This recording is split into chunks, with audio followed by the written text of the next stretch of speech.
2 balls and a strike to count on Taylor. Reyes fires, swinging a drive, deep left field. It's his way back. Walk the ball. Chris Taylor.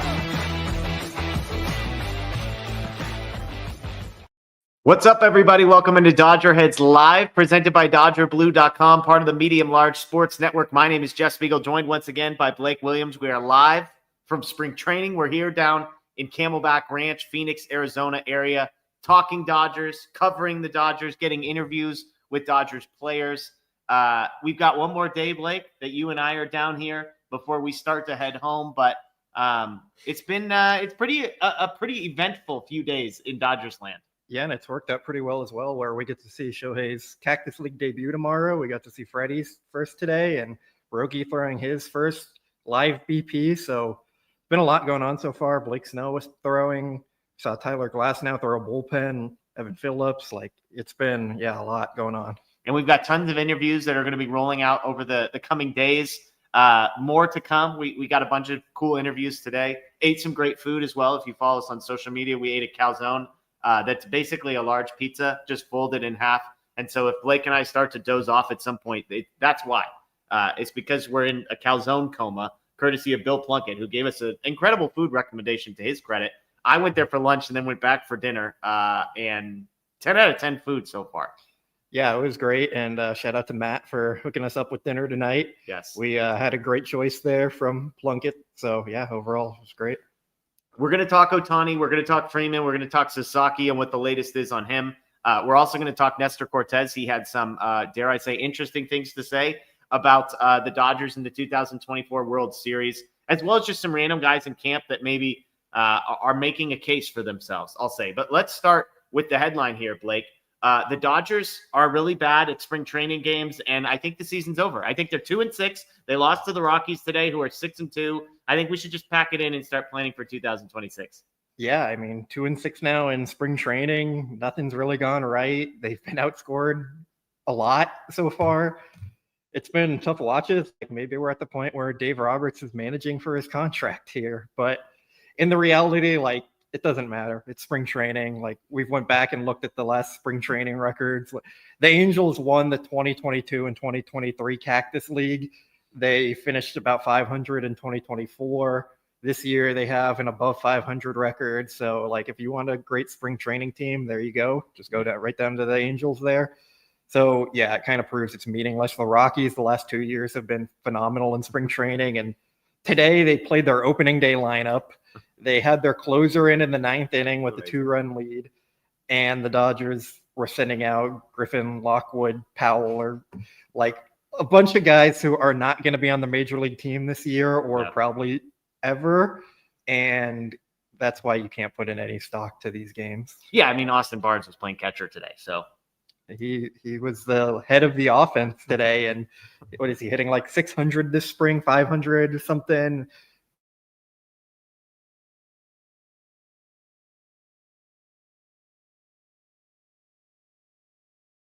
Our camera seems to be okay. We're back. Yes. And credit to Austin Barnes. By the way, this is a Lego thing that Blake bought yesterday. That's why it's partially decorating our set today. So we've got that going for us.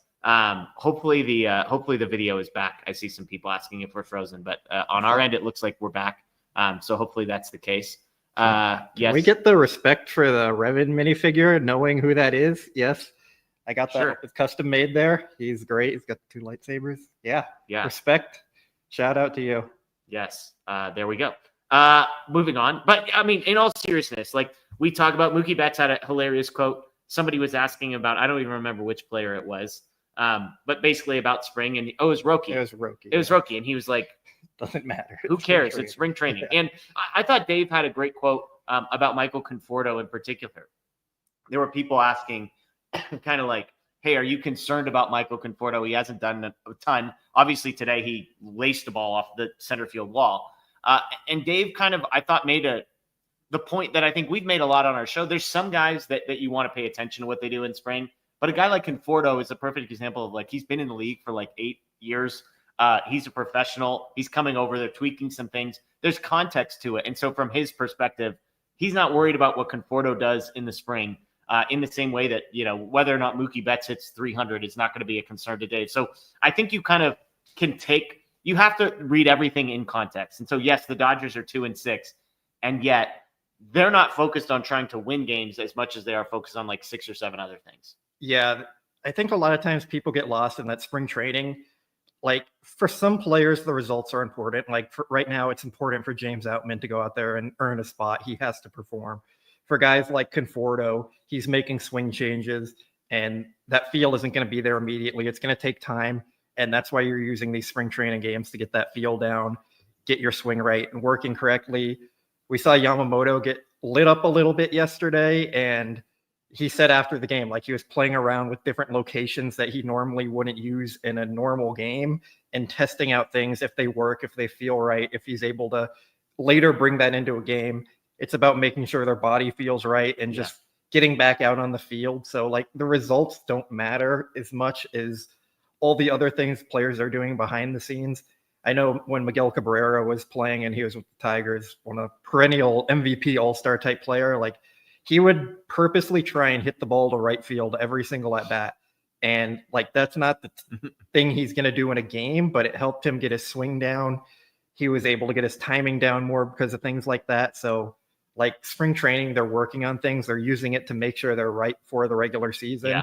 And because you're not doing the things that you would do in a regular season necessarily, the results aren't going to always be there, but you're making progress to get to that point where you can produce. Yeah, you mentioned Landon Knack, who basically said, my fastball was great today, and yet I wasn't just like pounding the zone with my fastball because I wanted to work on my slider. Freddie Freeman, hey, it was my first game back. He like literally said, I wanted to swing a lot today because he wanted to figure out his timing. Like, am I slow? Am I fast? And so getting those things right, both of those situations are not like best possible outcomes situations in the short term. Those are long-term views. I do see some people, though. You mentioned a guy like James Outman, who's a guy who continues to struggle. And we've talked a lot on our show. Like, he needs to figure it out. Like David Bodie being awesome. Those are spring training performances that matter because they're actually going to impact, I think, some decisions that the Dodgers make. Chris Taylor, James Outman, I think, are in the camp of Andy Pages. Like, you've got to do something. You've got to earn something. Ha-Seong Kim in that camp as well. And so I think if you're guaranteed your spot on the roster or your role is already defined, then it doesn't really matter. And there's probably context. But if you're a guy fighting for a spot, then I think performance is going to have a much bigger deal. Yeah, that is something I've talked to Anthony Bonda about as well. Like, this is the first spring training where he's really locked into a role on a team. And he said, like, for me, it's just about like going out there and making sure I'm ready and right. Yeah. It's about getting my mechanics down because he said, like, your mechanics fall out of rhythm when you're not throwing or pitching competitively for months after the season ends. So for him, like, it's not about going out there and getting the results. It's about getting the mechanics down, making sure he's doing something right. Like, a pitcher might go out there and throw 90% fastballs just to make sure they can get their command down and have that feel. Blake Snell said it himself, like, he was throwing fastballs over the middle of the plate and just kind of working on his fastball command and not necessarily mixing in breaking balls and his off-speed pitches because he wants to get his fastball command down first. That's the most important thing, and then build off that. So he had a 30-pitch inning. He wasn't putting guys away as much, but that's not how he's going to pitch in the regular season because he's still working and building himself up to get to that point. Yeah, it's a great point. It's a great point. So the moral of the story here, folks, is yes, Dave Roberts, the Dodgers, would love to be winning these games, but if you ask them to rank all of their priorities, getting ready for the season, guys individually getting their stuff right, their mechanics right, their timing right, those are all going to be higher on the list of priorities than did we beat the Rockies on a Thursday in, Scottsdale. And so it's a bummer that when they lose because we'd rather see these guys perform and win. But at the end of the day, I'm not worried about Kirby Yates and Tanner Scott being the two guys who gave up runs today. I'm just not going to be worried about those two guys. And so I think that's good news for the Dodgers. Let's shift gears and talk about a guy who made his debut today, and that was one Freddie Freeman. We know he's working his way back from an ankle surgery that he had. I believe he said he's 12 weeks out specifically today. We got to be a part of the group of reporters that talked to him post-game. He gets a hit to right field in his very first at-bat. Dave told us he was going to get 2 at-bats. He said plan was always to get 3 at-bats. He got 3 at-bats. What did you make of Freddie Freeman out there? Just DHing, not playing the field, but what did you make? He came out of it feeling healthy, and that's the most important thing. Like, it was nice to see him get a single there in that first at-bat. We know Freddie's going to get hits. He's a professional hitter. he's never going to lose his feel for hitting. Yeah. So that wasn't the main concern for me. Like, it was just that he was able to go out there, jog a bit, run. Like, he didn't look limited. So that was the main thing. And he said he came out of it feeling great. So he's able to keep progressing now, build up. I think he said he was going to do a lot of jumping tomorrow. And that's kind of the next like major hurdle for him to clear. So that he was able to play in a game and still progress to that point, that's the key positive. And that's kind of the only thing that matters from it. Like we just talked about, stats don't matter. Yeah. So him coming out being healthy is the main thing there. Freddie has indicated his goal is Saturday to DH, Sunday to play first base, and then Monday they have an off day. And it is fun being on this side of, for me, I mean, you're used to being on the side of getting to talk to guys and Dave afterwards, but it's been hilarious, the back and forth. Dave literally comes to us this morning and says Freddie Freeman's going to get 2 at-bats. He gets 3. Freddie, after the game, hey, Freddie, what made you decide to get the 3rd at-bat? And he goes, well, if I was DHing, the plan was always to get 3 at-bats. And we're like, well, that's not what Dave told us this morning. And then we got to talk to Freddie before Dave after the game. And Freddie said, hey, my goal is to DH on Saturday and then play the field on Sunday. And somebody asked Dave, like, hey, what's the plan moving forward? And he was kind of like, we'll see. And somebody was like, well, Freddie wants to DH and do this. He's like, well, if Freddie wants to do that, that sounds good to me. So it's kind of funny to see the back and forth. And I think part of it is like Dave is in a tough spot because I think Dave is trying to protect some information and he's not trying to set unrealistic expectations. If Dave comes out and says, hey, Freddie's going to play the field on Sunday and then he doesn't, people freak out and like, oh my gosh, there's this setback. Or if he says Freddie's going to have 3 at-bats and it ends up being 2, it's like, oh my gosh. If he gets an extra one, then people are feeling a little more optimistic. So I do think, like, to defend Dave a little, I think he gets put in a bad spot. I also think expecting Dave to be like 100% on top of every guy on the roster, like who's taking batting practice today, how many at-bats, you'd hope Freddie Freeman, Shohei Ohtani are getting a little more attention, but I think it's funny. I don't think it's a negative on Dave personally. I don't know what you make of the discrepancies. I think the thing that was telling to me is like Freddie Freeman joked with the media. He was like, hey guys, put this out there that I'm playing the field on Sunday because I might have to push myself to doing it a little bit there. So I think that was kind of like Dave's mindset is he doesn't want to say Freddie Freeman's going to go out there, play the field, then he doesn't play. And then that day, Freddie Freeman is surrounded by a group of reporters answering 40 questions about why he's not playing when it was maybe something that was up in the air in the meantime. So like Dave is protecting his guys there and saying like, he's not going to put out all the info. It doesn't really matter. Like as fans and media, we want to know these things, but it doesn't really matter from the sense of like getting ready for spring training. And it would just be more of an annoyance to Freddie Freeman. So when Freddie came out and said he's doing it, Dave was like, yeah, sure. That's what we're doing there. And he was kind of hesitant with Roki Sasaki. Like we'll get into that stuff, but he wouldn't fully commit to Sasaki playing. And I think that was kind of the same thing there. Like it depends how the player's feeling, what the player wants. Yeah. So as much as what we want to do and what our plan is at this moment, it changes. And for a high like priority guy like that, where all the eyes are on them, if something does change, then it's 50 questions right there. And you don't want to deal with that. Yeah. The other piece from Freddie that I think seemed to have caught the attention of every reporter that was with us when he told us it is that, yes, he wrapped and taped his ankle. Fabian Ardai of The Athletic asked, like, well, is it like the same type of wrap and stuff that you had from the postseason? And he basically said, yes, it is. And he went on to say he thinks he's going to have to tape up his ankle until the All-Star break, which is, he said he was going to tape the ankle until it feels the exact same as his other ankle. And then he said, and I'll be taping it all the way until the All-Star break.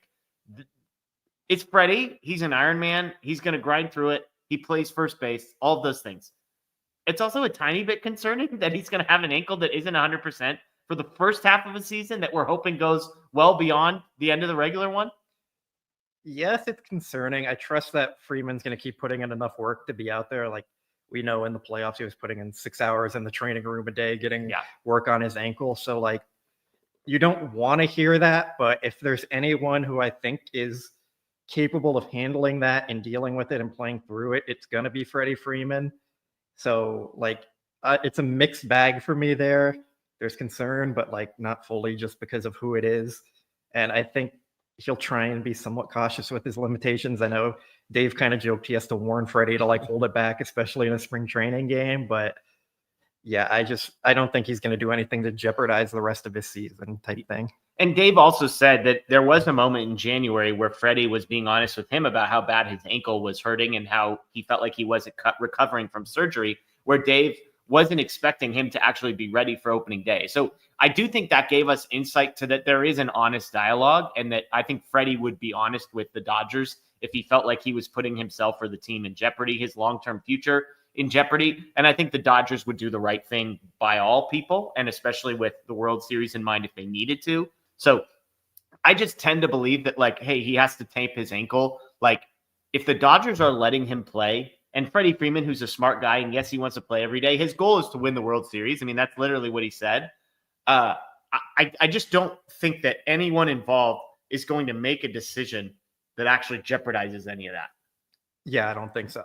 I think if anything, it's going to be Freddie who's pushing himself a little too hard. I still think he's going to be somewhat cautious with it, but it might also take Dave, like, pulling him in and saying, hey, like, let's take a day off, take a breather. It's a long season type thing. And I know Freddie's probably going to fight back about it, but he'll end up accepting it. So it wouldn't surprise me if we see Freddie get some off days early in the season, which is something we normally wouldn't see. Yeah. And maybe that'll come the day before, the day after an off day. So you're kind of doubling up and giving 2 days of rest instead of one.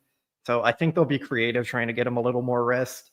So that's probably how they're going to kind of manage that. Like, Dave's going to say, you're going to have a little, like, more freedom out on the field. We're not going to be as protective of you, but you're going to have to take a day off every week kind of thing, or something like that, or 2 days a month to just reset your ankle. And I would add, like, there's actually a perfect scenario out there, which is Shohei Ohtani is going to be rehabbing as a pitcher. And they've pretty much said that on days when he rehabs as a pitcher, there's a decent chance he's not going to be DHing that night. There's your solution. Like, Ohtani pitches, Freddie Freeman DHs, and David Bodie plays first base for the Dodgers that night. Like, I think especially for the first 2 months of the season, there's going to be a world where they can justify getting Ohtani a break. They can move Freddie to DH, and then kind of all these pieces sort of fit together. Yeah, for sure. It'll probably be Kike at first base, not David Bodie, as much as the chat wants him there. But yeah, the Dodgers are creative with all these things. They're going to figure out ways to make it work. And I'm not too worried about that aspect of it. We know they have done this in the past. They've managed it a lot. They've managed it in the World Series and the NLCS giving Freeman days off. So, like, it's not a huge concern of mine. It's more about, like, just Freddie himself taking it a little easy there. Yeah. We got a super chat from JDS Third saying, did you see that do you see Manny saying the Padres would win the division? I did not see this. Did you see this? I didn't see it. Do you have thoughts? He also said that the Padres would win a World Series before the Dodgers. Yeah, he bet someone $300 million. His entire contract on that. And since he said that, the Dodgers have won 2. The Padres have not even made it to the World Series. So, yeah, Manny, let's temper the expectations a bit. I'm trying to find the quote. Yeah, I don't know. He says, I hate losing, I really do. Oh, this was the Bob Nightingale. We had them. We came up short. So there you go. I haven't seen them saying that they want revenge, but he's hoping that he knocks them off, I guess. But yeah, do you think the Padres will win the division, Blake? I would put the Padres at third place, closer to fourth place. I was going to say, it's Blake going to go all the way to fourth. I've got them third. Yeah. I mean, I think the Giants and Rockies are the clear worst 2 teams in the division. I still think the Padres are talented, but with what they've done with their ownership situation there, I know, like, they keep saying it's not going to affect them, but as Dodger fans, we know it does end up affecting the team on the field. 100%.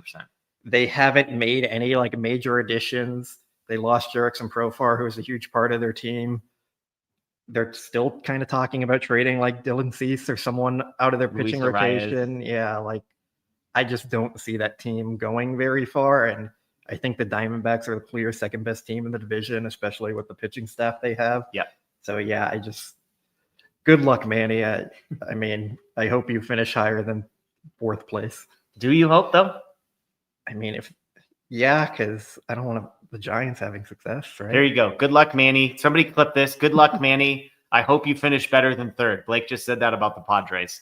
I'm with you that the Diamondbacks are the second best team. And I'm also with you that the thing that Padre fans in my life don't understand is that the ownership thing will have an impact. Like, as Dodgers fans, we actually know this. And maybe things will be different this time around, but that stuff trickles down. And the fact that they didn't sign anybody, that they missed out on, they lost Ha-Sung Kim, they lost Tanner Scott, they lost Jurickson Profire, they might lose Dylan Cease, they might lose Luis Arias. Like the fact that all these guys are going, and Roki. Roki. They were the favorites for Roki according to multiple people. Yeah. So you had all these people, like the fact, like if you're a player in that clubhouse and then you're like, okay, A, our team is not that serious about winning because we're not spending money. And B, there's just drama that's going to be asked at every press conference. Like, hey, what about this? How's this going? I just think that's going to be a tough pill to swallow. And I think it's going to trickle down. So we'll see. Shout out to Manny Machado for keeping things interesting, but I've got them at best third place in the division. I think they could pull off second, but I just don't see it. I think the Diamondbacks are that second best team there. Padre Blake over here. Jeez Louise. I mean, they're not competing for the division. They're competing for second place. Yeah. Somebody asked a question about Machado, so that was our deal. Let's talk Ohtani. It's Thursday night as we sit here. That means tomorrow is a day we like to call Friday, which in Dodgers land is also Shohei Ohtani making his Cactus League debut as the designated hitter tomorrow. What are you most excited about? Seeing Ohtani on the field, coincidentally or not coincidentally against the Angels? Well, you asked what I was most excited about. I'm most excited that it's a night game and we get to sleep in a bit. So clubhouse doesn't open till 12. Normally it opens at like 8. So yeah, nice sleep in. That's what I'm most excited for. On the Shohei Ohtani front, I do think it's a total coincidence it's against the Angels, as much as like it would be funny to say it's totally planned out, but now we're a year removed from that. And I think they're more focused on like making sure Ohtani is getting the preparation he needs and not like trolling the Angels in spring training. So fun storyline, but yeah, it's just about Ohtani lined up that way. So it's funny for us. But yeah, just a coincidence there. We mentioned Freddie Freeman. Like both of us fully expected Freddie Freeman to be awesome. I think it's like the friend that plays golf and doesn't play golf for like 6 months, and then they just walk out and smash a 270-yard drive right down the middle. Like it just feels like some people can roll out of bed and do these things, and the rest of us, you can just say me. Yeah, not you. And the rest of us have to like actually play. I'm drinking iced tea, by the way, Machine Kelly, in case you're wondering. Trying to stay awake over here. But Freddie Freeman seems like that type of guy. Like he just hits in his sleep. He gets not hit for 2 months, 95-mile-an-hour fastball, smash it to right field. Is Ohtani in the same camp? Like I'm not saying is Ohtani better than Freddie Freeman, because I think he's better than Freddie Freeman. But I think they're like Freddie Freeman, when I think of him as a professional hitter, it just feels super natural for him. Do you put Ohtani in the same camp, or do you think he's got to work a little bit more to get into a rhythm and into a groove? I think Ohtani has to work more. Before he really broke out in Japan, he was like a pitcher first, and a lot of people considered that he was only going to be a pitcher. He wasn't going to be able to hit. The hitting came along later, and he really had to work to develop that. He doesn't have that same natural hitting ability that Freddie Freeman has, and that's not to say like Freeman is a better hitter. Like Ohtani is a more productive hitter, but Freddie Freeman, like he understands hitting to a better degree, where Ohtani has more power, but he's going to strike out more. We see that he's going to be more aggressive out of the zone. Like we saw Ohtani when he had his like down trends, his slumps last year, he wasn't waiting for his pitch. Whereas you never really see that kind of slump with Freddie Freeman. Like Freddie just understands how to hit. He has the great bat to ball skills. Shohei is more of the modern day hitter, where you're going to take the strikeouts in exchange for the power. You're not always going to get that contact ability. And like I said, it's something he's had to work on a lot more in his career, because most people thought he was really just going to be a pitcher. And even the Dodgers, when they were scouting him out of high school, they were like, we want you to come be a pitcher for us. And every team that was scouting him was like, we think you're going to be a pitcher. And that's part of the reason Ohtani stayed in Japan coming out of high school, because they said like, we're going to let you do both. And that's what he wanted to do. So worked out very well for him. He made the right decision, believed in himself, but there was a point where might have been Ohtani only a pitcher. Yeah. So when we see him make his debut, obviously, and the Dodgers have made a big point of this, these guys are getting at bats on the backfields. They're getting at bats against Dodgers pitchers. They're getting at bats against minor league pitchers, whatever it might be. And so for some guys, like Freddie Freeman would say, hey, I need in-game at bats. Like those are the ones that matter. There's something about being in the game. Those count. There are other guys on the Dodgers that say like, I need to get to, 40 to 60 at bats by the time the regular season comes around. And with Ohtani, they're counting the backfield ones. Like, hey, he saw, he got 4 at bats the other day. So each guy is a little bit different. So it's not as if to say this is the first time Shohei Ohtani is going to face somebody other than a machine or his pitching coach over the last couple of months. But it is his first time seeing real, like a guy from a different team that maybe he doesn't understand the scouting report, having to sit for, 25 minutes in between at bats kind of a thing. To be fair, he probably doesn't have all the scouting reports on the single A Dodger pitcher that they called up for the day to come throw to him. But yeah, I think as much as those minor league pitchers do want to like get him out and they're going to bring their best against him, like there is something different about going and facing an Angels pitcher or a White Sox pitcher or just someone like from a different organization. They don't have your same uniform on. There's a different atmosphere to it. Yeah. I don't think Ohtani cares about that as much as just wanting to get his at-bats, and it is beneficial for him to go get in some games, but I think the majority of his at-bats are going to come on those backfields. That is kind of what he prefers, especially with now rehabbing as a pitcher. That's going to be, he's balancing that, and Dave Roberts kind of said, like, we are giving him breaks and mixing those up so he's not throwing his bullpens and then going to hit on the same day. Yeah. And sometimes it does get a little intertwined there, but they are trying to break it up, so it is helpful when you're in a more controlled environment throwing to Shohei instead of a game situation where you're not sure how many at-bats he might end up getting or how long he's going to be waiting between those at-bats. So it just gives them more control over things. Totally. So again, stay tuned for that on Friday. Shohei Ohtani making his Cactus League debut. He'll be DHing for the Dodgers, probably hitting first. I think Dave said he is hitting first. Mookie played today, so I don't think Mookie will play tomorrow. So Ohtani will be leading off against the Angels. It's a home game, so bottom of the first. You know what I'm saying. We got a super chat here from Laura. Do you predict that Bodie makes the opening day lineup? And I'll ask it this way. Do you think he makes the opening day lineup? And do you think he makes the opening day roster? If the answer to lineup is no, do you think he makes the opening day roster? I think there's a very, very slim chance he makes the opening day lineup. I would give it like a 15% chance he makes the opening day roster. Okay. It's tough. They've got a lot of position players, and we've talked about this. They seem to want to give like James Outman every opportunity to make the team right now. They're giving Hassan Kim every opportunity to make the team. They're giving Andy Pajes every opportunity to make the team.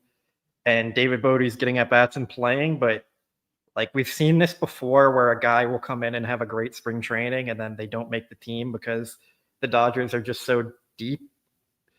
Like we saw it with Brad Miller. Everyone wanted him to make the roster and they just ended up releasing him because they didn't want to cut anyone. Like they're not going to cut Chris Taylor. If they do that, I'd be very shocked. So I just don't really see it. They'd have to add him to the 40-man roster. As much as people want it, like this team is just so deep and talented. I just really don't see it, but he's doing everything he can to make the team. So I hope he makes the team at this point. He does deserve it.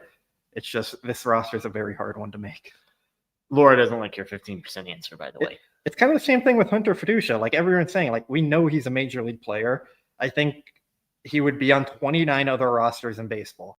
He's just on the one that he won't make the major league team. And it's kind of the same thing with David Bodie right now. Like he would make 29 other teams at this point with what he's doing.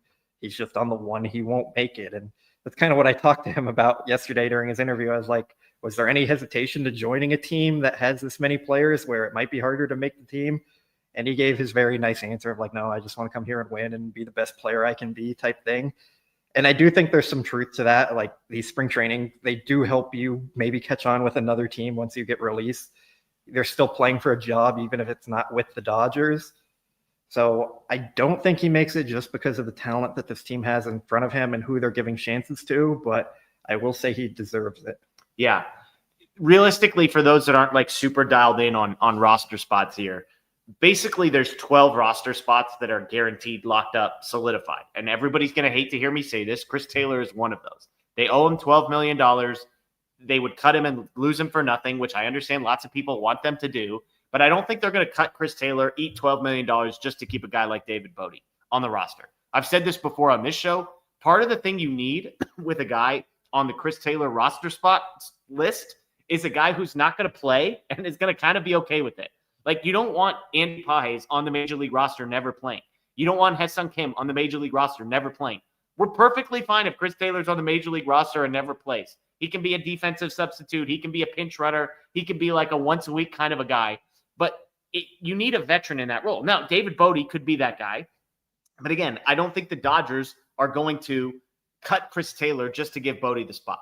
Keep in mind, by the way, that David Bodie signed a minor league contract with the Dodgers this year. So that tells you a little bit, like, I think one of the things that as fans we can sometimes do, Blake, is the thing we've seen be really bad in front of us, we remember.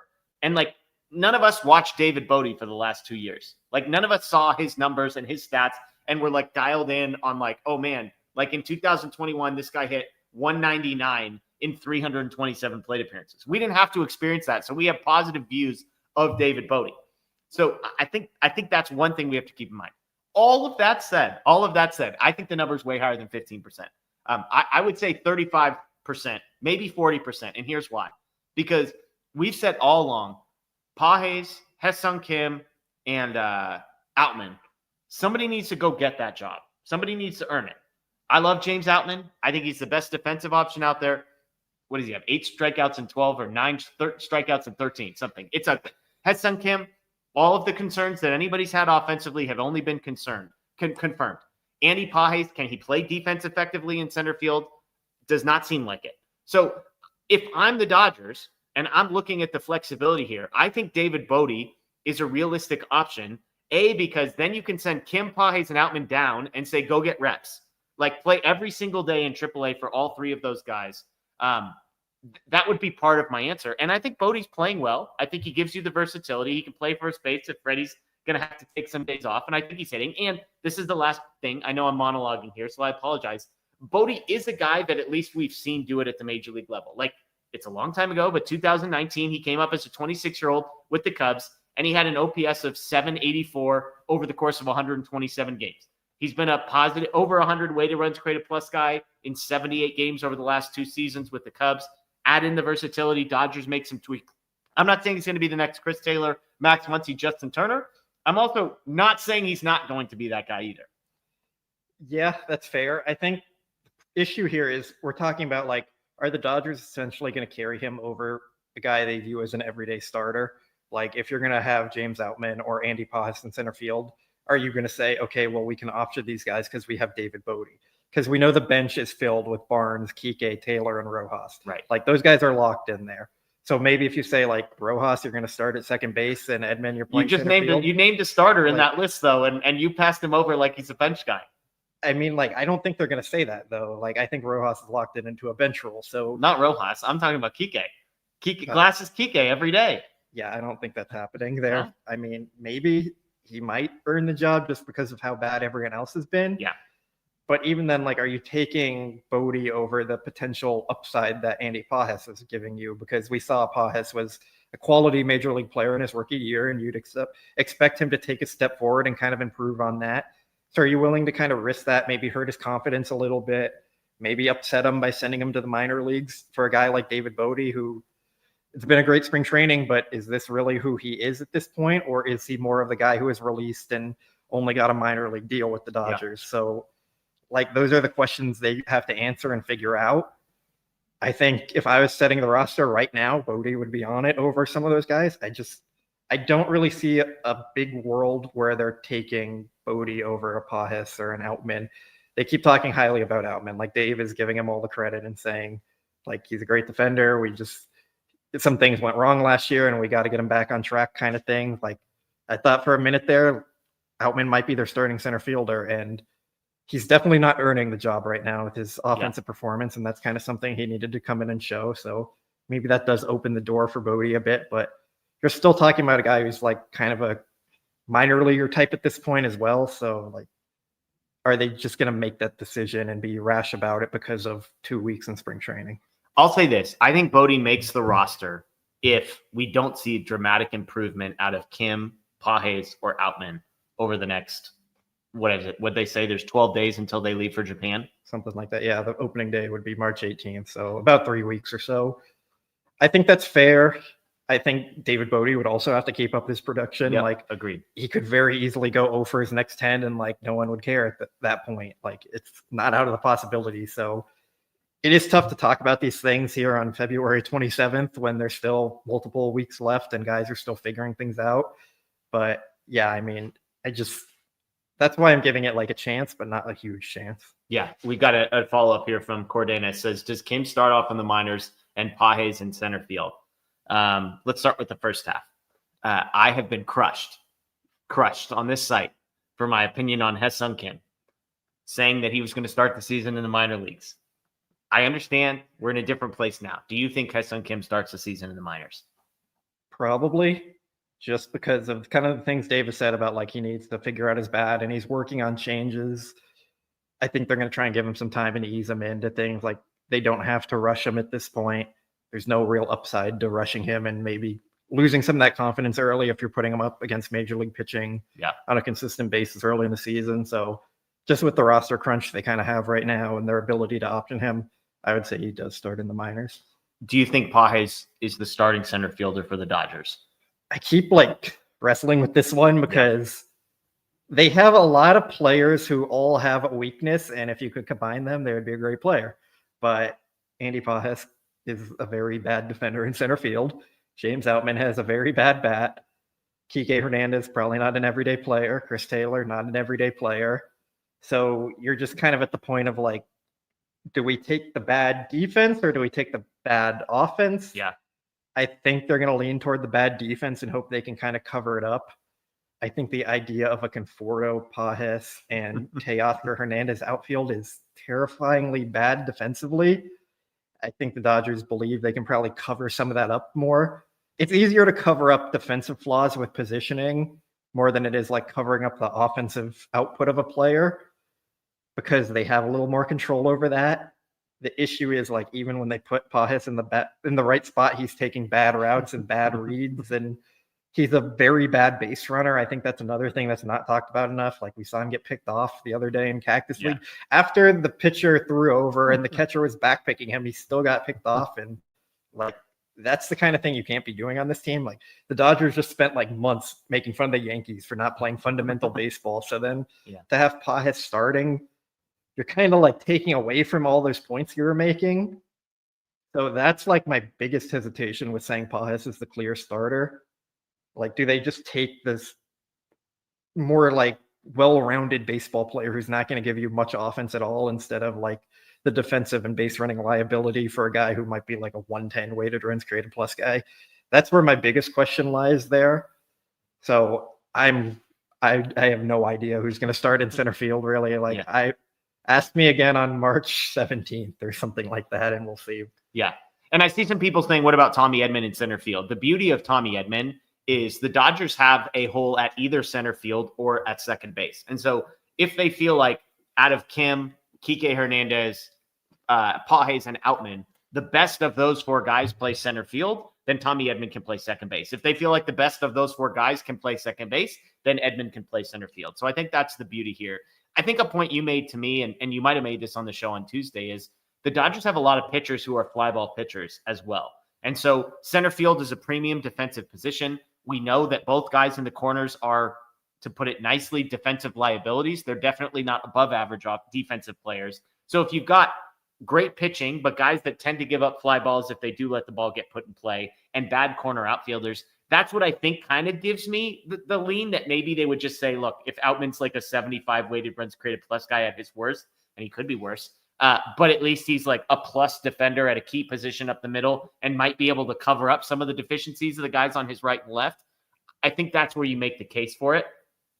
I still don't. So I don't see it being Pages in center field. Like if you pinned me down today and said, what do you think is going to happen? I would probably have Pages as the starting outfielder, third on my bingo card behind. I've kind of stuck with Kike, and I know this is like my very minority opinion, but Kike being an everyday guy, and then Outman would be my second guess. Pages would be third. It's how I see it. Ha-Seong Kim fourth. That's kind of how my bingo card would go for right now. So does that mean Bodie fifth? Well, you know what? Bodie. Let me rearrange. Bodie's ahead of Ha-Seong Kim for sure. Man, is Bodie ahead of Pages? I think he might be. I think because of all the reasons you say, I think I would put Bodie third.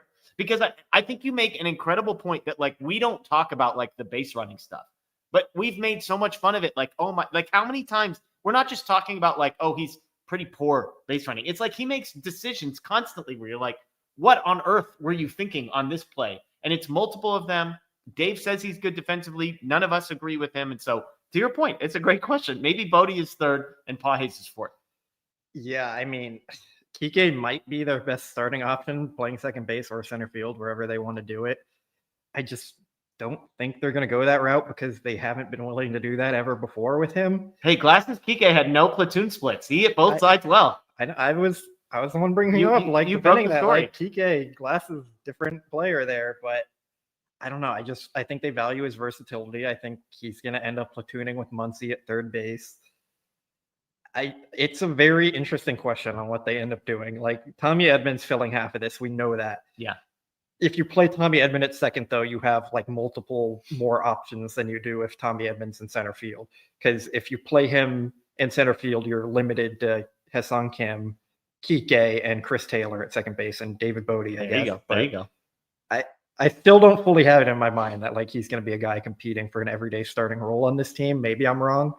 Hopefully I'm wrong because it would answer a lot of questions for the Dodgers. And maybe he is their next Chris Taylor breakout guy. We'll wait and see on that. I'm not going to totally overreact to 6, 7, 8 games of spring training that he's played, whatever it's been. So yeah, they have a lot of tough decisions here to make. And I'd probably have Pajas in the lead at this moment from what they're thinking. I thought you were Outman in the lead guy. I'm kind of switching it now just because of how bad Outman has been. Like, that's what I'm saying. This can switch daily just based on how things are going. Like yesterday and the day before, I was like, yeah, I think Outman's going to be the favorite to win the job right now. And then today, like Outman had another tough game and he's, like you said, he has like 9 strikeouts and 13 at bats.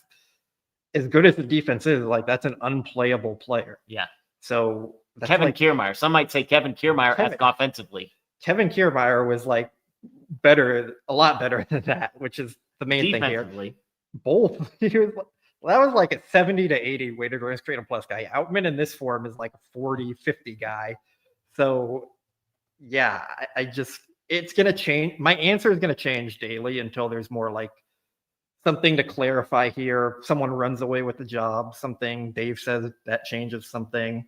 It's just, they don't really have a great option at one of those positions right now. James Outman and Kevin Kiermaier were the exact same weighted runs created plus last season.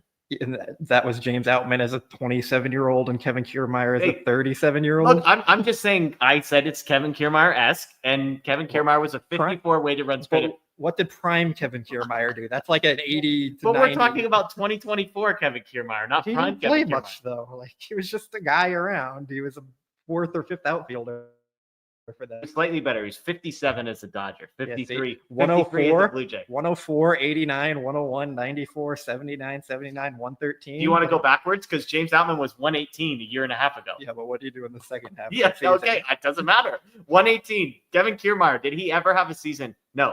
Outman's rookie year was better than any offensive season Kiermaier ever had. Okay, we're done. This is just me and Blake debating things nobody else cares about.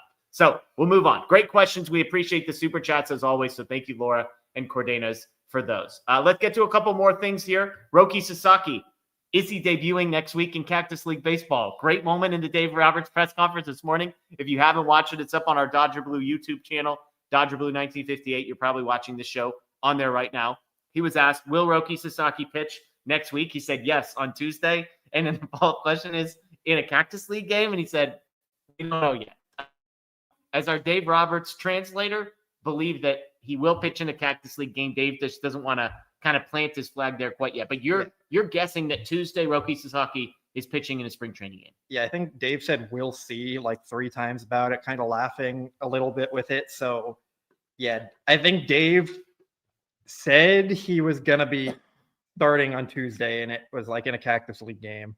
And then he realized he just said that out loud and followed it up with like, but we're still talking through it. We'll see, which I kind of translated to, yeah, that's Dave Roberts' talk where he doesn't want to fully announce it, but he just realized he did say it.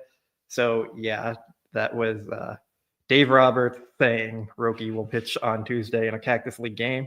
There was a follow-up also that was like, is it important for Roki Sasaki to get into a Cactus League game, or could he just face hitters in B League or B games the entire time? And Dave did say, no, it's important he gets into a game. So time's running out with them leaving for Japan here pretty soon. So if you want to get him in 1 or 2 Cactus League games before he heads out there, like you got to kind of make that decision now. So yeah, I think it's think it's very clear it's going to happen on Tuesday. Okay, we'll see. There you go. Let's get to a couple of random observations. We've got some Nestor Cortes stuff, and then we'll take some questions. I want to talk about two guys that we saw today, again, in person out at Salt River Field. By the way, shout out to the Rocky/Diamondbacks. They share a stadium, elite stadium, as far as I'm concerned. The downside was the media access to the clubhouse, actually. It was a very far trip and journey. But yeah, it was a very nice scenic field. They had a little river that you like go over a bridge to get to. And it was like a dark blue, very colored river, but it looked really nice. You could just tell it was very fake. They also had a Cold Stones in the stadium. They were serving Chick-fil-A as well. Chick-fil-A. They had a whole like barbecue on the top of the stadium going on. I was like, we should just come up here, got some hot dogs and drinks. Like, yeah. Hot dogs, big hot dog guy.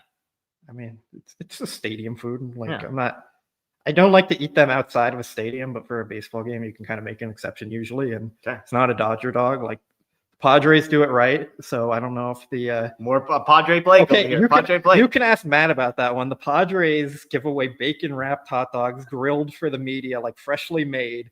And then they have like grilled onions and stuff you can put on it. Like they're fantastic. Yeah, but Matt is smart enough not to come on this show and tell people how great the Padres are. Matt has hyped up the Padre food like crazy on this show. DBD. Not sharing a bedroom, by the way. Airbnb. Shout out to Dodger Blue for hooking up the Airbnb. Okay, two guys we saw pitch today. Landon Knack started, inning and a third, 2 hits, 1 walk, 1 strikeout. Knack, obviously, last year was very good. We know what his ceiling is. Like, Landon Knack is not ever going to be a number one, probably not ever going to be like a major league all-star level pitcher, but I think he's going to be a very good pitcher who could be around in the league for like 10 years. I think he's very good. I think on most teams, he's probably like clearly their number 3, maybe even a number 2 at this point in his career. As a Dodger, he's like the 8th or 9th guy on the depth chart. One thing that I thought was interesting, both in what he said and then what Dave Roberts said after him, was they view Landon Knack as kind of a versatile guy. And Knack said, hey, I'm available as a starter, as a long reliever, as a short reliever. I've done all these things. And then Dave Roberts kind of went out of his way to make a point to say, like, hey, we got a couple bullpen spots open. Like, so here's my question to you. Like, is there an outside chance that Landon Knack is actually on the opening day roster? Not necessarily ahead of Gonsolin or Dustin May, but as just they've got bullpen spots to fill, because we know Phillips isn't going to be ready for opening day. We know Kopech's not going to be ready for opening day. Is there a chance that Landon Knack can slide into one of those spots? I would say he's a lock for the opening day roster right now. Wow. Especially with them bringing like 31 to 40-ish players to Japan with them. Like, so we're cheating a little bit on the domestic 26-man roster. They'll cut it down to 26 before the series start. The actual Tokyo series starts. They'll have the extra players for the exhibition games, but I think they could go with like 1 starting pitcher and 14 relievers if they wanted to. They could, but they didn't do that last year, so I don't really see it. Like, I just think with Evan Phillips, Michael Kopech, and Michael Grove being out, like, Knack is probably a lock for this team, because if you look at the rest of the guys available, you have like 2 or 3 open spots you have to fill. And I think Knack is just the favorite for that spot because of the experience he has, because of how he's performed at the major league level and what he's done, because he is versatile and he can go eat innings for them, or he can be a 1-inning guy. I think it would be a very big surprise if he's not on the roster, because you have to ask yourself also, if it's not him, who is it going to be? Are you going to put Jack Dreyer? Are you going to put Justin Robleski? Ben Kasparius could be a guy who makes it, and they could both make it just with all the open spots they have with the injuries right now. So I would be very, very surprised if he's not on the opening day roster. Yeah, you look up and down kind of who are the guys that are like guaranteed spots, and it's Tanner Scott. It's obviously with some of these injuries, some of the obvious guys are out, but it's Tanner Scott, it's Trinan, it's Vesia, it's Kirby Yates. Like, I think those are kind of the 4 back-end guys, Bonda. So there's 5, right? And so we're talking about, like, let's say 7 relief pitchers plus a long reliever as probably how they're going to /6 starters. So if Gonsolin's the 5th starter, May is the long reliever, that leaves you 2 spots. And you've got a bunch of guys that potentially, like, if you just look on the 40-man roster, you've got Kasparius, you've got Dreyer, who, by the way, we spoke to Dreyer, and that interview will be up on our page in the next few days. Awesome interview. Oh, we didn't know it was his birthday today. Was it really? That's what LSU was saying, yeah. There you go. Well, shout out. I should have wished Jack Dreyer happy birthday. He got a ton of crap from people in the clubhouse when we were doing that interview, so that was a good time. But you've got Kasparius, you've got Dreyer. I don't think Nick Frasso is necessarily going to be in the mix. You got Edgardo Enriquez, the guy that we haven't mentioned yet, who I think probably belongs in there. You've got Knack. A Bobby Miller, I suppose, could be a guy that's in the mix for a bullpen spot. So there's 5 guys right there, Robleski. So there's 6 guys right there. And then you've got non-roster invitees, a guy like Luis Garcia, who we saw pitch today, who Dave was asked about afterwards. He was really bad in his first outing. He's now had back-to-back good outings for the Dodgers. This is a guy who's had success at the major league level as quickly as a couple of years ago. 95, 96 fastball today. We've got Giovanni Gallegos, another guy who's on the non-roster invitee list. That's not been good. Fair, not been good. I mean, a lot of these guys haven't. So, like, Garcia is another guy I wanted to talk about because we just mentioned 7 guys. So I love the confidence there that Landon Knack is a lock. I'm not ready to go there. I think Landon Knack's very good. He's a lock. Write it down. I mean, Edgardo Enriquez. Landon Knack's ahead of him. Okay. He performed better. He has earned it more. Like, the Dodgers do value the veterans and like the guys who have been there putting in their time. Like, I think it's Kasparius and Knack who are going to be the final 2 guys on the roster there. And I think they've both earned it. They both deserve it. So, like, I'm saying it's a lock. Enriquez feels like a guy who I would have up there only because he's truly a relief pitcher. They have so many relievers though already. Like, you're not going to use him. I mean, they've got 5. Yeah, like, those are their high leverage guys, and that's all you need. Most teams have 1 or 2 high leverage guys. So you're talking about 5. If you're not using one of those guys, you need someone else. It's going to be in the 5th inning, and then you could ask Knack to eat like 6 and the 7th kind of thing. Like, if you're bringing in one of those guys because you need them badly, it's going to be in the middle of the game, not at the end of the game. So you're going to want more of a middle reliever type where you don't necessarily care if you burn them because you're not going to use them later in high leverage. Here's the only counter, because I'm not disagreeing as far as Knack and Kasparius. I don't think you could go wrong with. I mean, heck, you could put Jack Dreyer on the roster. You wouldn't hear complaints out of me. My question to you is, with guys like Knack, we talked to Robleski, another interview we'll have up there pretty soon. Like Robleski said, hey, they're stretching me out to be a starter. That's the opportunity cost. With Kasparius, Knack, Robleski types, is that if you were to move them into a bullpen role, then you're actually hampering their sort of stretching out to be a starter. They're getting less reps as a starter in the minor leagues, etc. So is there any concern to you on that front? For a guy like Knack, no. For someone like Bobby Miller, it would be a concern for me. I would definitely have Bobby Miller developing as a starter. For a guy like Knack, where his upside on this team is like your 5th or 6th starter, essentially, like, you can afford to give away some of that value to have him be a quality reliever for you at this moment. He is a guy who, like, they use Ross Stripling in that kind of role where he was always moving back and forth between the rotation and the bullpen. So, like, I see Knack in that kind of role where he's like their emergency 7th starter. They also have Dustin May, who would be the next man, or if Tony Gonsolin's in the bullpen and not May, like, one of those guys would be the next man to step up in the rotation. And then if you needed another guy, you could bring up a Bobby Miller or a Robleski. You don't necessarily need Knack to be a pure starter. And he does give you that versatility of being able to be a starter or a reliever. And him being able to give you extra length is valuable for the bullpen, especially because early in the season, they're not going to push guys on their innings. They're not going to have Yamamoto go out there and throw 7 innings or Roki go out there and throw 7 innings. So if you need, say Roki Sasaki has a start like Yamamoto does, and you need Dustin May to go out there, like, are you going to be comfortable having Dustin May give you 5 innings or something without burning the bullpen? Whereas Knack is the guy, he has more of that versatility where you can go send him out for multiple innings. So I do think that is something that they're going to value. Yeah. Luis Garcia, we've mentioned a couple of times. This is a guy that signed a real contract just a few years ago. Any chance that a non-roster invitee type obviously would have to be added to the 40-man roster? There's a chance some of these guys have clauses in their contracts that if they're not on the opening day roster, they can opt out and become a free agent. So we don't know what his contract says, but there's a chance if you don't add him, then you lose him. Any chance of a guy like that, do you think? Like, if he continues to pitch well? I think Garcia could make it if they don't want to, like, commit to Kasparius as a reliever. There is, like, Kasparius should be on the roster. He's one of their best pitchers. Definitely like, good enough. The thing is, if you want him to keep developing as a starter, there is a lot of logic to that. So sending him to AAA to do that and having Luis Garcia or someone like that be your 8th reliever in the bullpen, where you're not going to use them a whole lot. They're just going to kind of chill and sit there until you need someone to eat some innings. There is logic to that. So, well, you argue that like Kasparius deserves a spot on the roster for the long-term value of the team and how they're thinking ahead to things.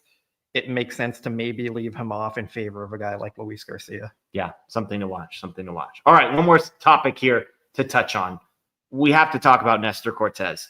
Nestor Cortes, if you forgot who this guy was, he pitched for the Yankees. He may have been on the mound for the greatest baseball moment of my lifetime since I was born after Kirk Gibson. And heck, even if you were alive for Kirk Gibson, some people might argue it was just as good, if not better. He was the guy who gave up the home run to Freddie Freeman. Well, he had some things to say, Blake, about the Dodgers, about the World Series. I'm going to give you the full quote. This is off DodgerBlue.com.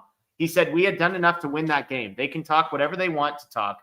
But if we win game 1, which we should have, we lost 2 and 3, we win 4, we should have won 5, then we would have gone back to LA up 3-2.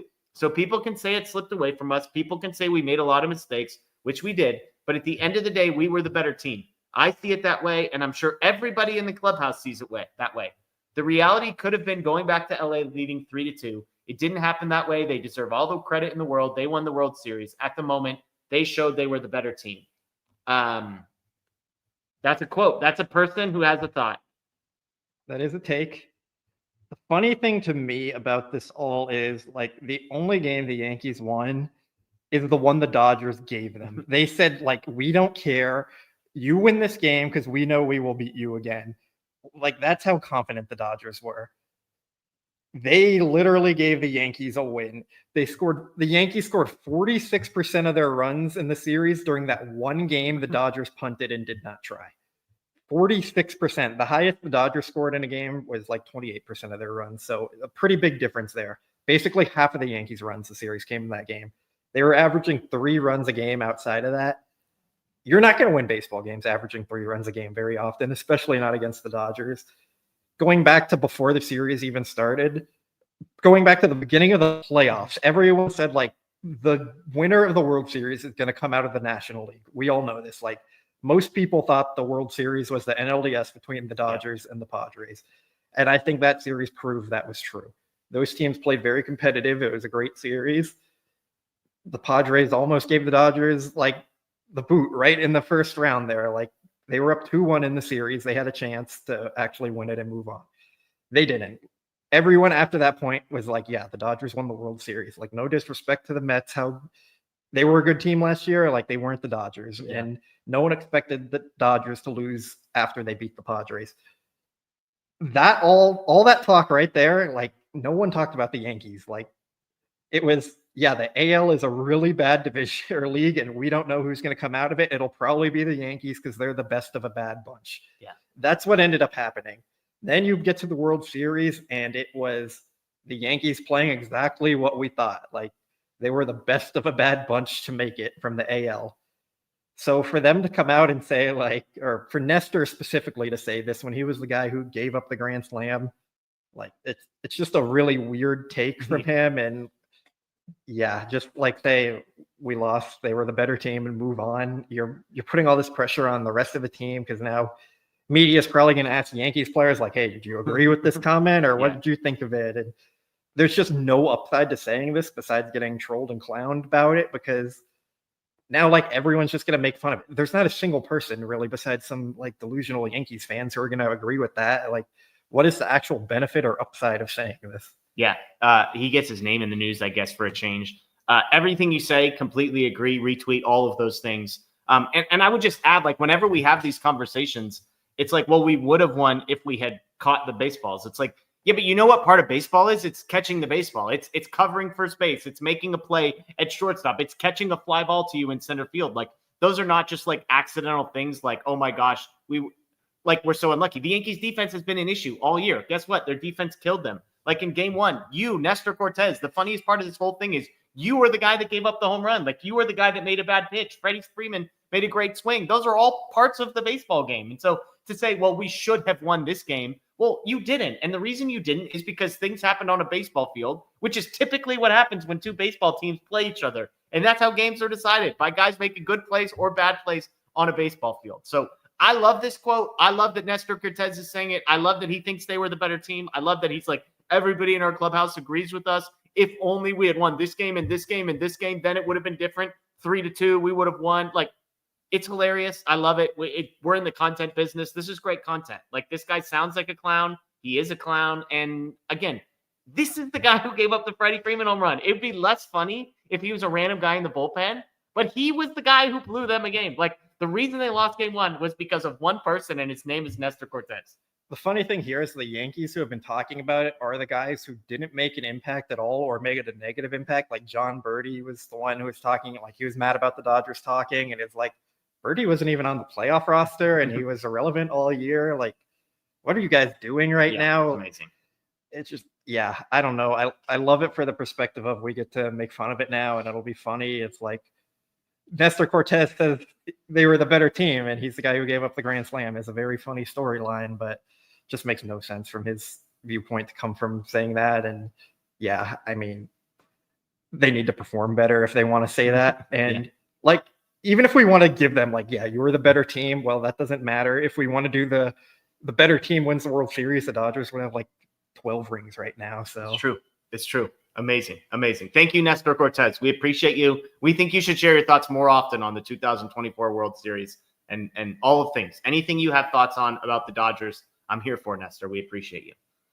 All right, let's get to some questions, folks. We got a few more minutes left. Again, Blake and I live in Arizona. If you've got questions about spring training, if you've got questions about the large pizza that was folded in half and turned into a calzone for us tonight, we got to hang out with Bill Plunkett at the Orange County Register, had dinner with us. So shout out to Bill Plunkett for the recommendation and then for meeting us there. But if you've got a question, all caps questions, throw it in the chat. I'll talk real quick about this dinner that we had because there was a calzone that if you haven't seen it, on my Twitter. Blake took the picture. He's very mad, by the way, that I didn't give him credit for taking the picture. 3 times today, my pictures got shared. Twice. No, Matt shared one without. Okay, well, I did it twice. And so apologies to Blake. Blake took all the pictures, okay? The calzone was massive. They also gave us a choice, and you all would be shocked to hear this. They gave us a choice for a second thing. We're like, we'll split the calzone. Let's get something else. Plunkett recommended the lasagna. There was a cheese lasagna, a meat lasagna. Blake, not a big sausage guy, found out that lasagna had sausage. I said, what about chicken parm? You're a big chicken parm guy. The guy at the front counter said it was very good, so we got it. Plunkett then ordered. The quote was bomb. Bomb. He said it was bomb. And then Plunkett ordered the chicken parm, who gave us the recommendation. So positives all the way around there. But like, give us your review. We had a margarita pizza calzone. I mean, literally, it was just a large pizza they just folded in half. And then we had the chicken parm. We got fettuccine noodles in honor of our friend Matt Moreno, who loves fettuccine noodles. He was pissed at us because we got it with red sauce, which like that's what comes with chicken parm. So we were trying to be nice to Matt to make him feel included. He didn't like that very much, but give me the review of DeFalco's. DeFalco's was the name of the place. The calzone, I'll give a 10. I think that was phenomenal. It was just filled with a ton of cheese and the sauce was really good. Like, fantastic. I think the chicken parm, I'd give it like an 8. I'll give the shout out to my dad because I know he's watching. His chicken parm was better. Wow. So yeah, I had the higher expectations there, but it was a very good restaurant. Shout out to Plunkett. It was nice of him to join us too. Plunkett is hilarious for anyone who doesn't like know him or anything. Like, he's a guy who will just like really freely speak his mind and says a lot of funny stuff. So yeah, he's a great follow on Twitter. You can get a sense of his humor like from his sarcastic replies and stuff on Twitter. Yeah. So yeah. Yes, Jeff ate the cheese. There were cheese on it, all the things that we ordered. And I want the record. So we got recommended to Falco's, and Plunkett recommended it. Fabian Ardaya, who showed up today, which I was grateful for. I met Fabian in person. He's been on the show a bunch. He said he was going there for lunch because they have sandwiches as well that are fantastic. So I was like, well, if we go on the way for lunch and then go for dinner, I can get a sandwich and we can try the calzone, which are the 2 things I wanted. So we did go for lunch. I got a cold sandwich. It had provolone cheese on it. I told Daniel I didn't want to be high maintenance and asked for it not to be on it. It was fine. I'm not like, anyways, we don't need to get into my cheese thing. I don't think it's bad on a sandwich. I just think the added value is low. But the sandwich was incredible. I grew up in the Agora Hills area. There's Italia Deli's, a place there. If you've ever been there, SoCal people, similar, like incredible sandwiches, 10 out of 10. And again, I don't hate cheese. This is a Matthew Moreno fake news propaganda machine thing against me. I've decided I like melted cheese in all forms. If the cheese is melted, I will never say no to it. I don't like cheese on burritos because I don't think you can taste it. And if you can taste it, you need better tasting meat or you need more salsa. And I don't really like cold cheese on sandwiches. And it's not even that I don't like it. I just think I could do without it, and I don't think it changes things. I thought you weren't getting into the cheese. No, I know. It's like it's all these people. These people get me fired up. These people get me fired up. So value added is low is a hot take. I know, Ines. This is like the last 2 months. So I need to start a new propaganda machine, which is Matt is like loves fettuccine and all things. It's just he's a big fettuccine guy. All things fettuccine. He thinks it's the best noodle. He thinks, I don't know. What else does he think about fettuccine, do you think? It's his Thanksgiving meal. Yeah, Thanksgiving, just fettuccine plain. He eats fettuccine plain, from what I've heard. Loves it with red sauce, eats it plain, thinks it's better than spaghetti, all the things. So let's just start that. Let's give Matt some credit. He hooked it up with the breakfast plan. That's true. Yeah, that's true. He said this is actually a great story. Matt recommended a salad place to Blake and I. And let's just say we weren't eager to go to a salad place for lunch. Nope. We need context here, knowing what happens when some players eat salads. Like, yeah, that's true. Blake thinks eating salad is dangerous. So, but I'm like, I'll look up the place, and I'm like, wow, he's right. These are like $5 salads. And I was like, man, they sell $3.50 breakfast burritos at this place. So Matt recommends a salad place. We go for breakfast burritos. Fantastic breakfast burritos. We each got 2 of them because we're like $3.50. They're probably tiny. These things were substantial. Like if we went back, I would get 1. I would not get 2. So shout out to Matt.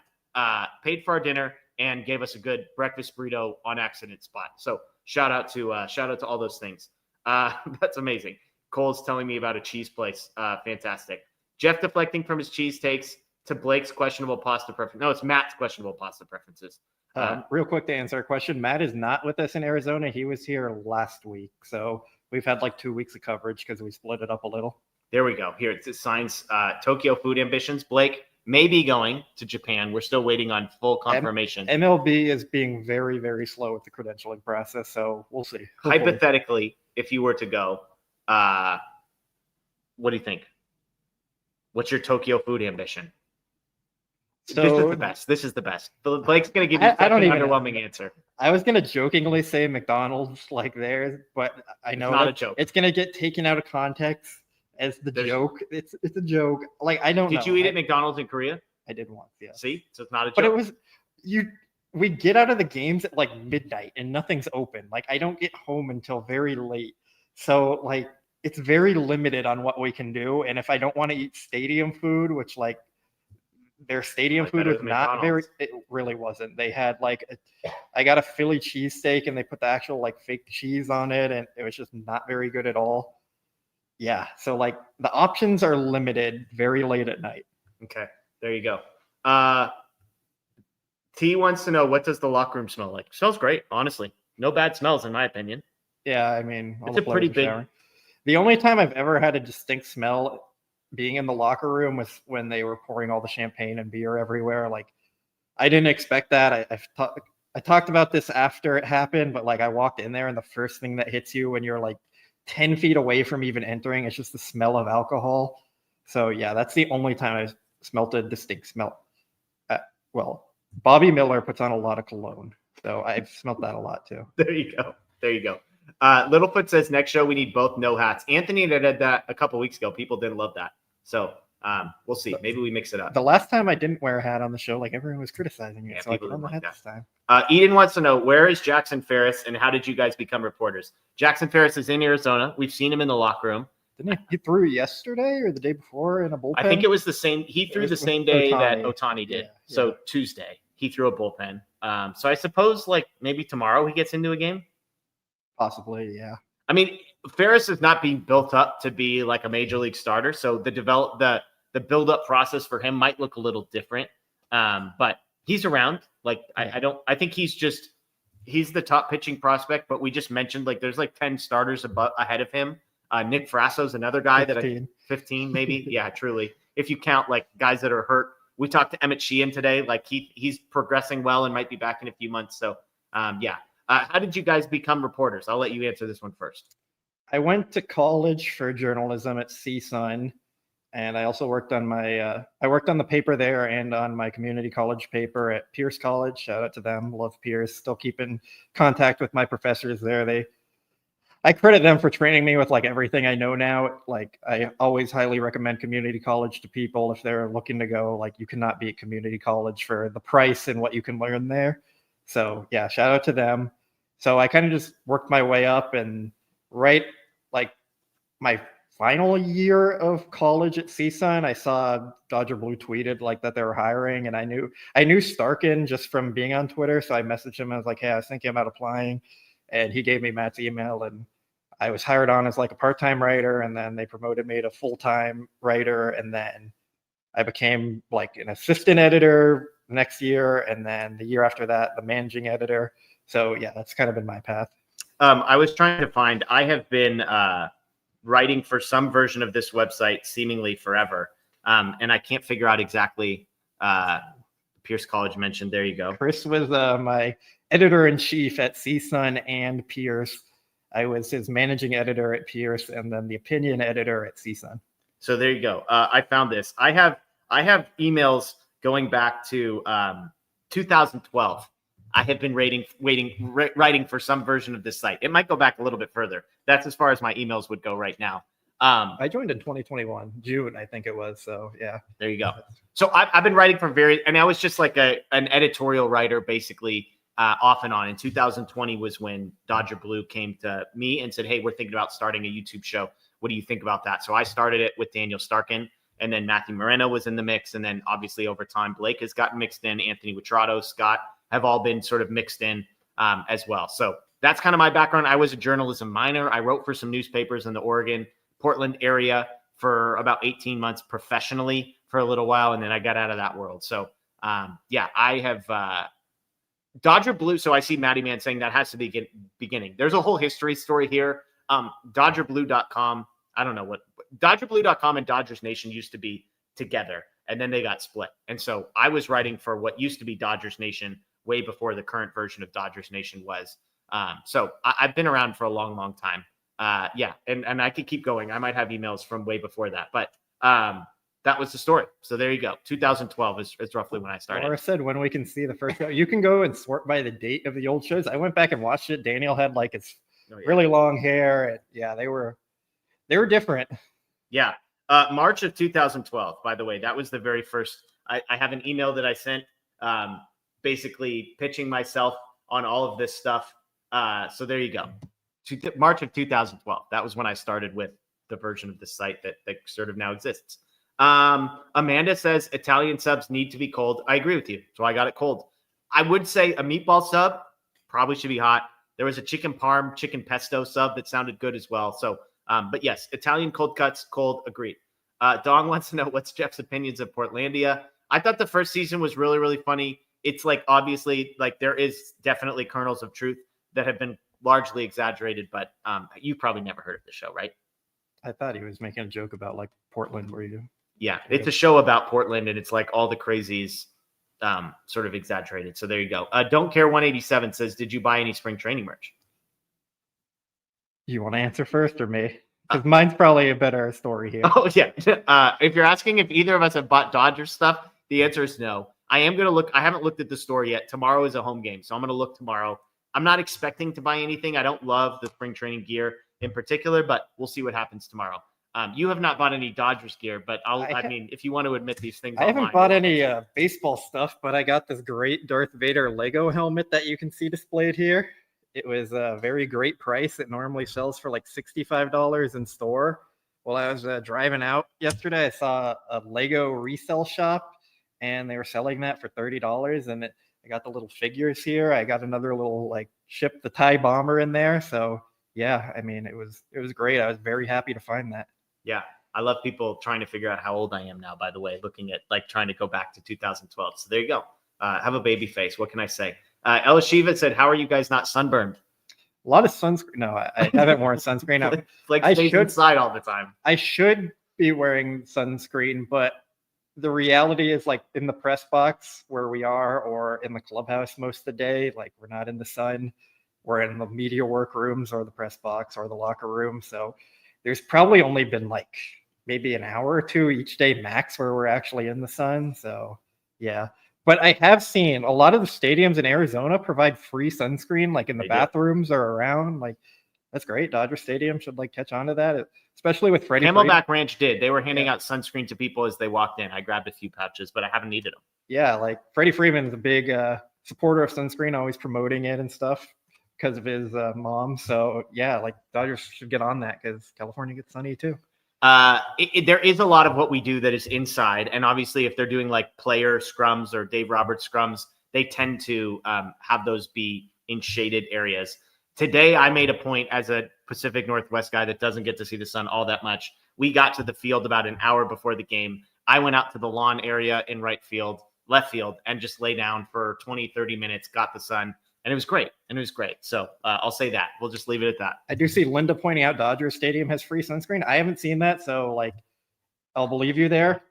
Correct me. Yeah, I guess I was wrong about that, but yeah, they should make it more well known then. How about that?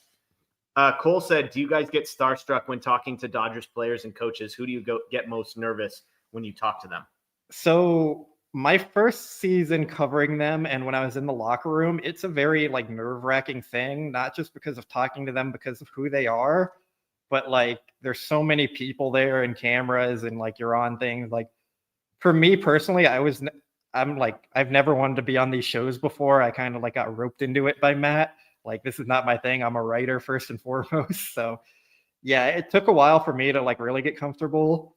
I would say now, like, I'm pretty comfortable doing it. I still don't love doing it like in the media scrums where there's a ton of people, partly because you have to like yell over other reporters sometimes. And that's just like not who am and going to be. So like, I'll ask questions a lot of times if it's an emptier day or something like that. But yeah, that's like the worst part of it for me. The first time I asked a question to a player, it was Freddie Freeman, and it was when they were playing the Braves for the first time. And I asked something, and it came out like very poorly of not how I wanted to word it or say it.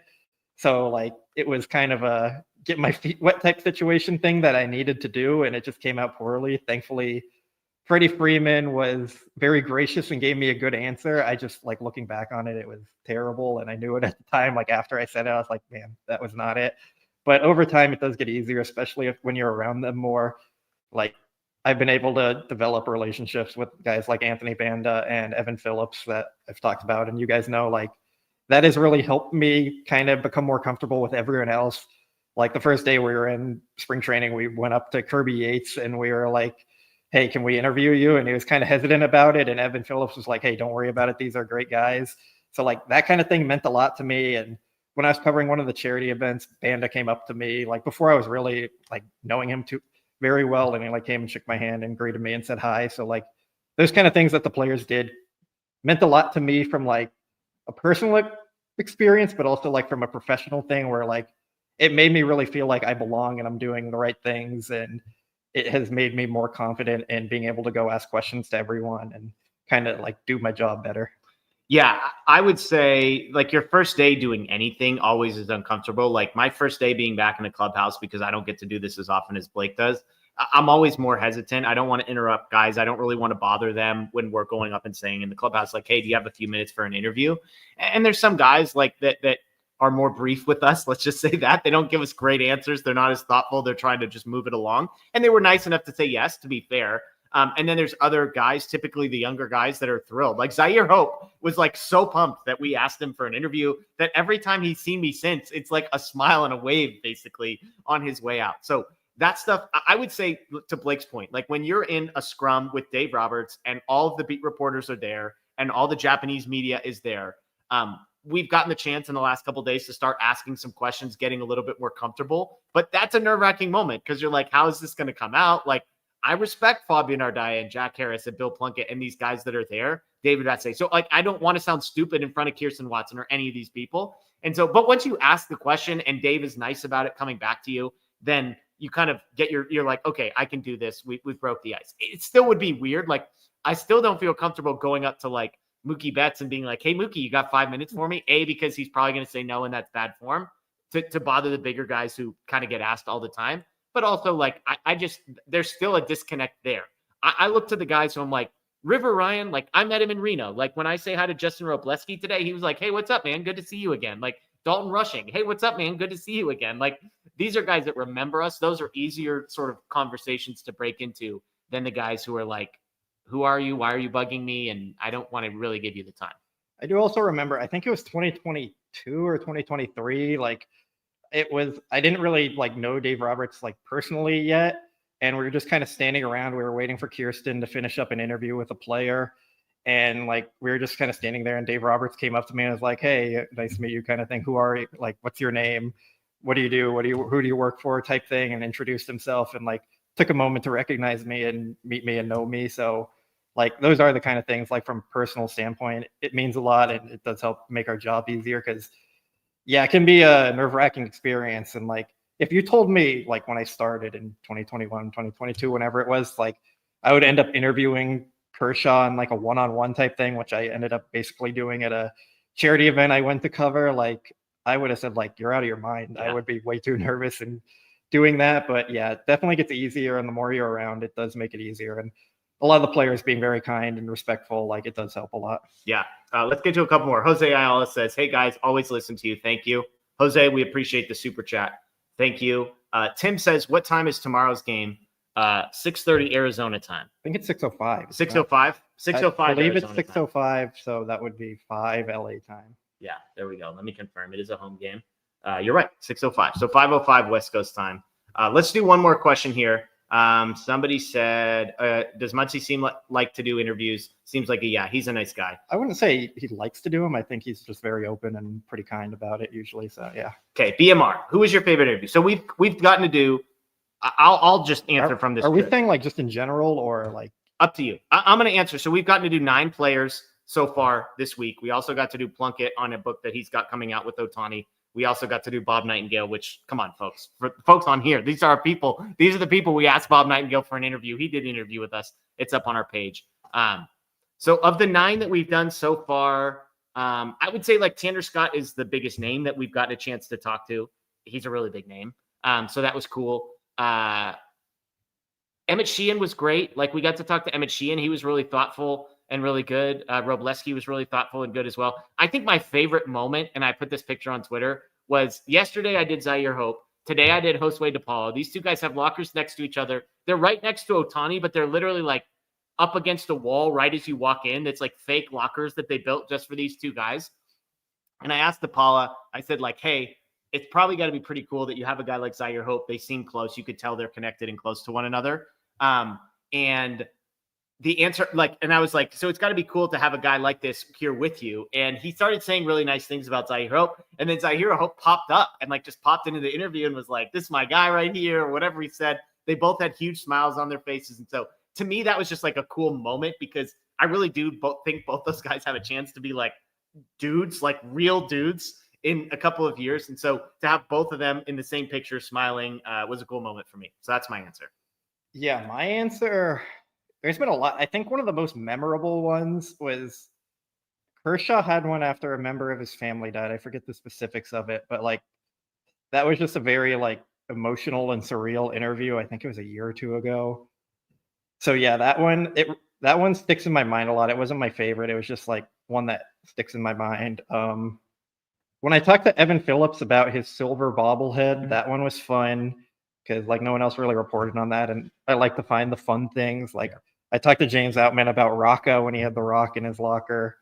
He had someone draw the face on it and they gave it to him. But yeah, it was probably the Evan Phillips one, because I kind of reported on his whole bobblehead story situation from the start of like not having one and him wanting one. And then they ended up announcing one for him. And then some of the players played a prank on him, giving him the silver bobblehead. So that was probably the fun story. And yeah, some people saying with the Kershaw one, it was his mom's belief. Yeah. T said, what can reporters do or not do in the clubhouse? Where's the line?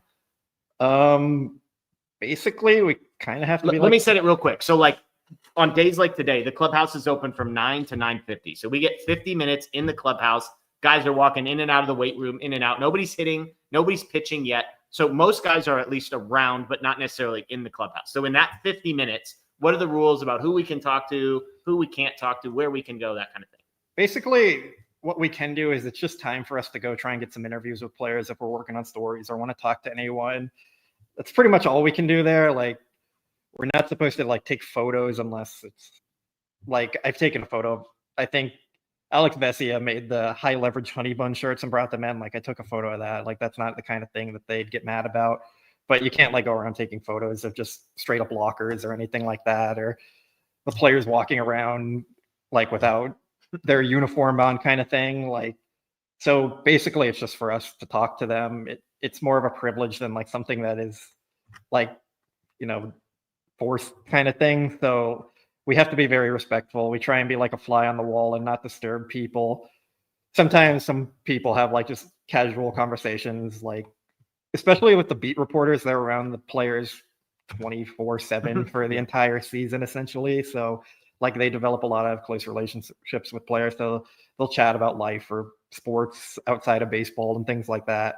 But yeah, it's mainly just for us to get interviews. Like we can't go in and ask for autographs or anything. Every credential says no autographs specifically on it. So like if you're wondering about that kind of thing, no, we can't go do that or anything like that. It's just for us to go get interviews. And it's sort of an unwritten rule that like the main guys aren't really going to be bugged because they tend to speak after games more often. Like Freddie Freeman spoke after the game today, whereas like Tommy Edman did not speak after the game today. And so it's not that you can't go up to those guys. But it's just sort of like, obviously some of them have interpreters, which means you can't really go up to them. But like even the Mookie Betts of the world, yes, technically we could go ask him. People have done it and you can do it. Like we could go do it.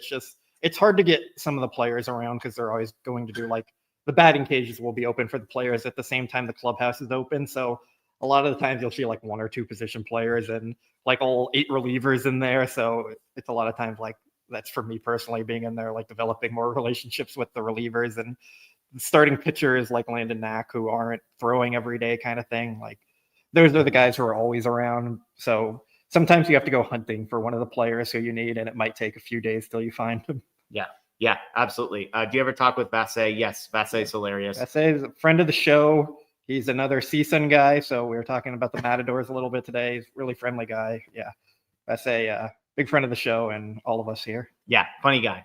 By the way, I'm 36 for those that are wondering. So you could do the math on how old I was in 2012. March of 2012, I was 23 years old. So that's when I got my start, fresh out of college and doing my thing. So thank you all for joining us. We appreciate you. This has been a fun show for Blake, for myself. We got one more day here in Arizona, so we've got some more interviews coming your way. So enjoy the rest of your night, folks. Check out DodgerBlue.com. Again, tons of interviews that are going to be posted on the Dodger Blue YouTube page over the coming days and weeks. So enjoy the rest of your night, everybody. As always, go Dodgers. And yes, still champs.